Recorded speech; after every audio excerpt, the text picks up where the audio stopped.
தனுஷ் நடிப்புல இயக்குனர் அருண் மாதேஸ்வரன் இயக்கத்துல கேப்டன் மில்லர் திரைப்படம் பொங்கல் பண்டிகையை முன்னிட்டு ஜனவரி 12ஆம் தேதி வெளியாக ரெடியா இருக்கு.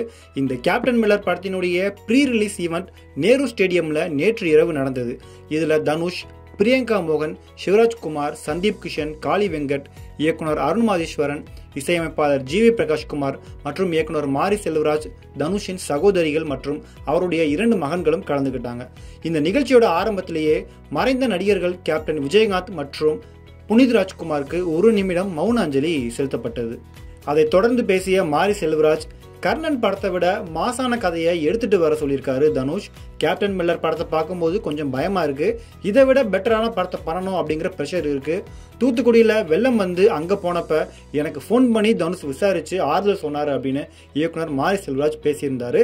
அதை தொடர்ந்து பேசின பாடலாசிரியர் விவேக், எல்லாத்தையும் எடுத்துட்டு போகணும்னு நினைக்கிறவங்க மத்தியில எல்லாத்தையும் கொடுக்கணும்னு நினைச்சவர் கேப்டன் விஜயகாந்த்.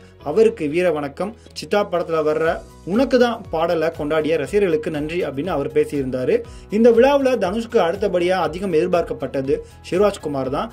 அவர் மேடையில வந்து பேசும்போது, நான் கேப்டன் மில்லர் படத்தினுடைய கதையை கேட்கவே இல்லை, தனுஷ் நடிச்சா நான் நடிக்கிறேன்னு சொல்லிட்டேன். He is not only the best actor in India but also one of the finest actor in the world அப்படின்னு தனுஷை கொஞ்சம் அதிகமாகவே அவர் புகழ்ந்தாரு.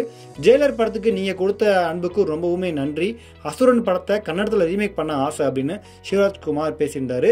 கடைசியா மேடையில ஏறி ரசிகர்கள் மத்தியில நடிகர் தனுஷ் பேசும்போது, இயக்குனர் அருண் மாதேஸ்வரனை பார்த்தா வெற்றிமாறனை பார்க்குற மாதிரி இருக்கு. அதே கான்ஃபிடன்ஸ், அதே அரகன்ஸ் இவர்கிட்ட இருக்கு. வடச்சென்னை 2 கண்டிப்பா வரும். அதுக்கான நேரம் இன்னும் இருக்கு. இத்தனை உள்ளங்கள் ஒரு படத்துக்கு வெயிட் பண்ணிட்டு இருக்கும்போது வராமலா போயிடும். சோசியல் மீடியா ஒரு மிகப்பெரிய கால திருடன். 4 பேர் ஒன்னா இருந்தா மூஞ்சே பார்த்து பேசுங்க, போனை பார்த்து பேசாதீங்க. Mental health is not a joke. சுற்றி இருக்கிறவங்க எல்லாரையும் அன்பால பார்த்துக்கணும் அப்படின்னு பேசினவர். கடைசியா விஜயகாந்த் அவருடைய ராசாத்தி ஒன்று காணாத நெஞ்சு பாட்டலை பாடி தன்னுடைய பேச்சை முடிச்சாரு. கடைசியா விஜயகாந்த் அவர்களை பற்றியும் இந்த மேடையில் அவர் பாட்டு பாடி அந்த பாசத்தை நிரூபிச்சிட்டாரு. அதே நேரத்தில் வடச்சென்னை 2 வரும் அப்படின்னு தன்னுடைய ரசிகர்களுக்கும் ஒரு சின்ன அப்டேட்டை அவர் கொடுத்துட்டாரு. இதனால தனுஷ் ரசிகர்கள் எல்லாருமே இப்போ பயங்கர குஷியாக இருக்காங்க.